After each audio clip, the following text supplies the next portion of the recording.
महाप्रसादम पर अनेक सावधानियों के बारे में आप क्या कहना चाहेंगे? आपने बहुत अच्छा सवाल किया कि प्रसादम का कांड पूरे देश में फैल चुका है और ये षड्यंत्र किसका है ये अभी खुलासा नहीं हुआ और शायद ऐसा लगता है कि इसका खुलासा होगा भी नहीं। और जनता को जो सब पता है कि जो मिलावट किंग है, मिलावट माफिया है, ये सारा षड्यंत्र उनका। आप कैसे बता रहे हैं कि खुलासा नहीं हो पाएगा? इसके बारे में क्या बताएंगे आप? हम ये एक राजनीति है, इसके लिए आपको बड़ा गंभीर होकर कुछ तथ्यों को जानना पड़ेगा और शायद जो तथ्य जनता के सामने नहीं आए। ठीक है, जो भी हो, परंतु इस घटना के बाद अनेक राज्यों में सावधानियां बरती जा रही है। आज ही मुझे पता लगा कि भगवान जगन्नाथ मंदिर में अत्यंत ही सावधानी की घोषणा की। भगवान जगन्नाथ को 6 बार भोग लगता है और जिसे 56 भोग कहा जाता है और 56 भोग के प्रसादी शुद्ध घी में बनती। ठीक है, राजस्थान में भी यही हुआ कि राजस्थान में भी शर्मा सरकार ने, राजस्थान में कौन से मंदिर में हुआ? हमारे राजस्थान में 25 बड़े मंदिर हैं और सभी मंदिरों को अब ये निर्देश दिए गए हैं कि भोग लगाने के पहले प्रसाद की गुणवत्ता की जांच पूरी करते हैं। तीसरा, राजस्थान का आपको मैंने बता दिया। तो आपने यूपी में देखा कि लखनऊ में तो मंदिरों के भारी बोर्ड लगा दिया गया कि यहाँ पर मिष्ठान और लड्डू का प्रसाद न चढ़ाएं। आपने मथुरा का जो हमने कल बताया था वो भी सारा सच सामने आ गया। परंतु एक बात यह है कि आप ये सावधानी आप करना है, किंतु आखिरकार इसकी जड़ में तो जाइए कि आखिरकार ये कांड किसकी वजह से होता है। और ये कांड होता है सिर्फ मिलावट माफिया की तरफ से, और इस मिलावट माफियाओं के साथ शासन प्रशासन मंदिर व्यवस्थापकों का साथ रहता है, उनका हाथ रहता है और उसमें निश्चय ही वो कमीशन खाते ही होंगे क्या, खाते ही हैं। शासन प्रशासन क्या है, शक्ति बरतेगा क्या, इसके बारे में क्या कहना चाहिए? अरे देखिए, यह हमारा भारत है ना, कुछ दिन मुहिम चलती है उसके बाद बंद हो जाती है। हमारा भारत है ना बहुत सीधे सच्चे लोगों का देश है और यहाँ की जनता की है ना मानसिकता जो क्षणिक होती है, वह क्षणिक रूप में उबलती है, क्षणिक रूप में ठंडी हो जाती है। अब यहाँ पर सवाल यह है कि जनता किस तरीके से चाहती है और क्या चाहती है वो कोई बताने को तैयार नहीं। आपने इतने पूरे प्रसादम पे इतना बवाल का घटना चित्र देखा, आपको वो याद है किसी ने भी एक सुझाव दिया? नहीं, अभी तक तो किसी ने कोई सुझाव नहीं दिया। सिर्फ हम लोगों ने एक जरूर बात बोली कि जब ये जितने भी मंदिर हैं, बड़े बड़े मंदिर है जहाँ प्रसाद बेचा जाता हो, वहाँ पर वे मिठाइयों का, मिष्ठानों का चढ़ावा और प्रसाद बेचने का काम बंद कर दीजिए।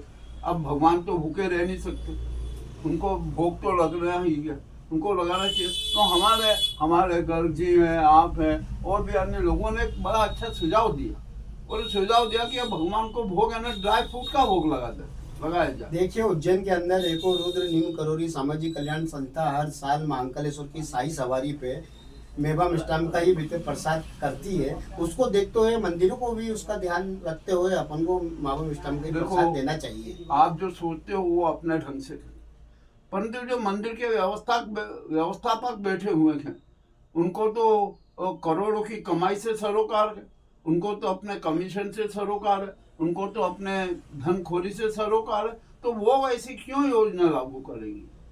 क्यों ऐसा वो करेंगे कि नहीं आप यहाँ भगवान के यहाँ को कुछ मत चढ़ाइए, मिष्ठान नहीं चलेगा, या लड्डू नहीं बटेंगे, कुछ नहीं बटेंगे। यदि वो ऐसा कर दे तो इनको करोड़ों की आय बंद हो जाएगी। तिरुपति बालाजी में 500 से 700 करोड़ के लड्डू बिकते थे। हमारे उज्जैन में देख लीजिए, महाकाल मंदिर में 60-62 करोड़ के लड्डू बिक जाते हैं। अन्य मंदिरों में भी नाटक होता है। और मथुरा में तो आज पेड़े का दुकानें लगी हुई है सलग, जिनमें नकली मावे का सारा वो पेड़े मिलते हैं। तो कौन चाहेगा ऐसा? जब वहाँ मथुरा में एक दल छापा मारने गया तो वहाँ के जितने पेड़ा विक्रेता थे सब दुकानें बंद कर करके भाग गए। उनका भाग जाना भी यही स्पष्ट दर्शाता है कि उनके मावे हुए मिलावट है। तो सरकार को कुछ नहीं करते हुए मिलावट माफिया, दूध माफिया, घी माफिया, इन सब पर कठोर से कठोर कार्रवाई की जानी है। जितनी भी डेयरियाँ हैं वहाँ की भी सूक्ष्म जांच होना चाहिए।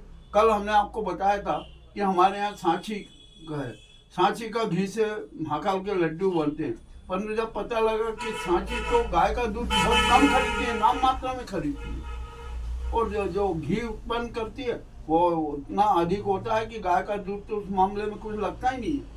तो इस प्रकार जो एक मुनाफे की नीति चल रही है, ये मुनाफे कमाने की और भ्रष्टाचार की नीतियों के कारण ही मिलावट माफियाओं को लाभ होता है। यह है हमारा सच्चा सच। और यदि इसका समाधान करना चाहते हो तो मिलावट माफियाओं पर, दूध माफियाओं पर, पनीर माफियाओं पर, घी माफियाओं पर कठोर से कठोर कार्रवाई की जाए। हो सकता है कि उनकी सारी संपत्तियां जब्त करो, चल अचल संपत्ति जब्त कर लो। सरकार, शासन और प्रशासन कुछ समय तक ही करती है। हम फिर आपसे कहना चाह रहे हैं, कुछ दिन मुहिम चलाती है, ऐसा क्यों करती शासन प्रशासन? क्या कारण है जो सख्त कानून को लेते हुए उनको क्यों नहीं करती है? अब आपको मैं सिर्फ एक लाइन में इसके बारे में आप बताइए, वहाँ तक आपकी बात पहुँचे। मैं एक बात बता देता हूँ कि जो राज्य संचालक और राज्य संचालक क्लर्क है ना, उनका अपना कोई चरित्र नहीं होता, उनका अपना कोई धर्म नहीं होता। वे गिरगिट की तरह गिरगिट से अधिक बार रंग बदल लेते हैं। आज क्या बोल रहे हैं, कल क्या बोलेंगे, परसों क्या बोलेंगे। वो झूठ के पुतले, झूठ के रोबोट ने। और जब झूठ के रोबोट राष्ट्र और प्रदेश संचालक क्लर्क बन जाएंगे तो अब क्या स्थिति होगी। देखिए आज वो बवाल उठा है, 2 दिन बाद जनता भूल जाएगी, नेता अपने काम में लग जाएंगे, सरकारें अपना अर्थव्यवस्था करने लगेगी। और मजेदार बात यह है कि मंदिर के व्यवस्थापक तो और भी ज़्यादा वो हो जाएंगे। आपको एक बात, आज एक बड़ी विशेष बात बताना चाहता हूँ कि अभी आंध्र में एक नई बात आई है, और जिसमें सरकार ने कहा है कि अब ये जो तिरुपति मंदिर है उस पर सरकारी नियंत्रण नहीं रहेगा। ये बात भी शासन ने ही की ना भाई, अभी तक तो चल रहा था, अभी तक क्यों नहीं रहेगा। तो हमारा ये कहना पड़ता है कि जितने भी देश भर के मंदिर हैं, सबकी मंदिर समितियाँ और व्यवस्था समितियाँ भंग कर सभी मंदिरों के न्यास बना दीजिए। सारी जवाबदारी न्यासों की रहे और इसमें सरकार का कोई भी हस्तक्षेप न हो।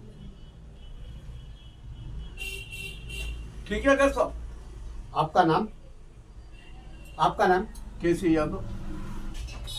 ग्राउंड रिपोर्ट मुकेश लश्करी, थीम न्यूज चैनल उज्जैन।